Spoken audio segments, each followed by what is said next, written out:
وسط عمان هو معلم عمان وهوية عمان وقلب عمان النابض بالحياة.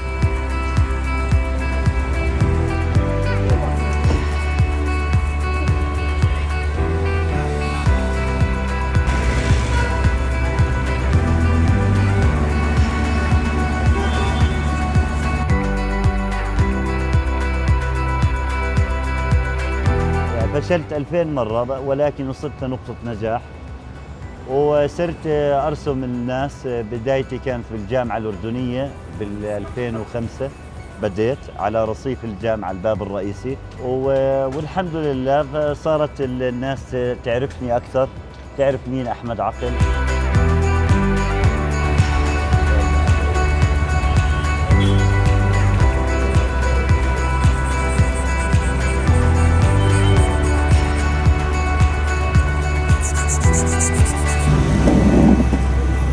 الأسعار الكاريكاتير باخذ أنا 5 دنانير والبورتري 10 دنانير، طبعا حسب حجم اللوحة حسب الأشخاص اللي فيها.